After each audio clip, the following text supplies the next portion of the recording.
আমার পরিচিত লোকদের প্রায় ১ কোটি টাকা লোন করিয়ে দিয়েছি। কিভাবে ১ কোটি টাকা লোন করিয়ে দিয়েছি সেটা আজকে আপনাদেরকে বলবো। সেটা হলে গিয়ে একজনকে না, প্রায় ১২ থেকে ১৩ জনকে আমি ১ কোটি টাকা লোন করিয়ে দিয়েছি বলতে সাহায্য করেছি, এবং আমার চোখের সামনে দিয়ে তারা লোনগুলো করছে এবং কিভাবে করছে সেটাই আপনাদেরকে আমি বাস্তব অভিজ্ঞতায় শেয়ার করব, যে কিভাবে আপনারা লোনগুলো দ্রুত প্রসেসে পাবেন।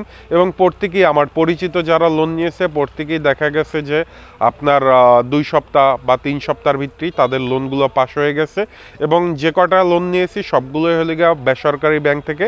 এবং কিভাবে নিয়েছি সেটা আপনাদেরকে একটু শর্টকাটে বলি। সেটা হলে গিয়ে আমি যেটা করেছি, তারা যারা ব্যবসায়ী ছিল, মানে ওই ১২ জনই ছিল, পুরো সবাই ব্যবসায়ী, সবাই কোনো না কোনো ব্যবসার সাথে পরিচিত ছিল, কিন্তু সবার ব্যবসার বয়সী ৩ বছর, ৪ বছর, ৫ বছর এরকম ব্যবসার ম্যাচ ছিল, এবং সবাই মোটামুটি কায়দায় পুরনো ব্যবসায়ী, তাই তাদের লোনটা নিতে খুব মানে সহজ হয়েছে এক কথায় বলতে গেলে। আর যারা আমার এই ভিডিওটি দেখছেন যে লোন নেবেন ১০ লাখ, ১২ লাখ, ১৩ লাখ টাকা, তারা আসলে যদি পুরাতন ব্যবসায়ী না হন দয়া করে এই ভিডিওটি না দেখাই ভালো। আপনার ব্যবসার বয়স কমপক্ষে আপনার মিনিমাম ২ বছর হতে হবে আপনার ট্রেড লাইসেন্সের, এছাড়া আপনারা ভুলেও লোন পাবেন না। তো আপনাদেরকে বলি, সেটা হলো গিয়ে তারা যেভাবে লোনটা নিছে প্রত্যেকেরই হইলো গিয়ে ট্রেড লাইসেন্স ছিল, টিন সার্টিফিকেট দরকার ছিল, এবং জমির একটি দলিল দরকার ছিল। আর প্রত্যেকের লোনই, বেশিরভাগ লোনই ছিল ১০ লাখ টাকা করে, এবং ২ থেকে ৩ জনের লোন ছিল ৬ লাখ, ৭ লাখ এরকম ছিল। আমার সবগুলো তথ্য মনে নেই, তবে তাদেররা কিভাবে দ্রুত সময়ের মধ্যে নিছে সেটাই আপনাদেরকে একটু বুঝিয়ে বলি।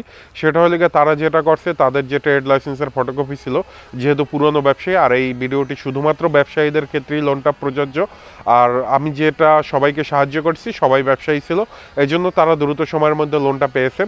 তাদের যেটা ছিল ২ বছরের ট্রেড লাইসেন্সের বয়স ওভার ছিল। আর দ্বিতীয় কথা, টিন সার্টিফিকেট ছিল। প্রত্যেকেরই আয় ব্যয়ের হিসাব দরকার আছে।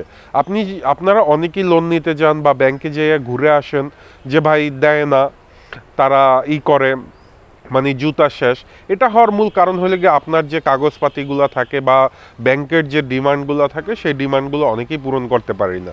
তো ব্যাংকের ডিমান্ড কী ছিল, সেটা হইলে গিয়ে আপনি ট্রেড লাইসেন্সের বয়সটা হইতে হবে, টিন সার্টিফিকেট থাকতে হবে, প্লাস হইলে গিয়া যারা ১০ লাখ টাকা লোন নেবেন তাদের রিটার্ন দাখিল দেখাতে হবে, এবং জমির দলিল দিতে হবে ব্যাংকে, যে কোনো একটা জমির দলিল দিলেই হবে।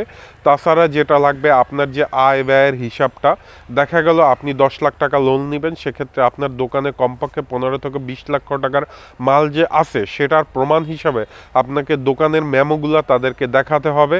এবং মোটামুটি কায়দায় আপনি যদি যে কথাগুলো বলছি, এই জিনিসগুলো যদি ব্যবসায়ী ভাইরা সঠিক মতো যে কোনো ব্যাংকে যদি দেখাতে পারেন, ব্যাংক আপনার পিছনে ঘুরবে, আপনার ব্যাংকের পিছনে ঘুরবে না। ব্যাংকই এসে আপনার কাছ থেকে কাগজপাতি যেটা যখন প্রয়োজন সব কিছুই দেখে নিবে। তো আশা করি আপনারা বুঝতে পারছেন যে আমি কিভাবে প্রায় ১ কোটি টাকা লোন করছি। এটা জাস্ট আমি সাহায্য করছি, আমি লোন তুলে দিইনি, তারা তাদের কাগজ দিয়ে লোন তুলছে। শুধুমাত্র আমি তাদেরকে তথ্যগুলো শেয়ার করছি, এবং তাদেরকে হয়তোবা বলছি যে আপনি এই কাগজটা বা যেটা চাইছে আপনার যে জামিনদার আছে তাদের কাগজপাতি, এগুলো সব বিষয়গুলো নিয়েই তাদেরকে সামান্য হেল্প করছে। আমি ব্যাংকেও কখনো যায় তাদের জন্য জামিনদার হয় নাই, শুধুমাত্র তথ্যগুলো দিছি, সেই তথ্য মতে তারা পুরো কাগজগুলো রেডি করছে এবং তারা দ্রুত সময়ের মধ্যে লোন পেয়ে গেছে। তো আশা করি আমার ভিডিওটি আপনাদের উপকার আসবে। ভিডিওটি ভালো লাগলে একটি লাইক দিতে ভুলবেন না।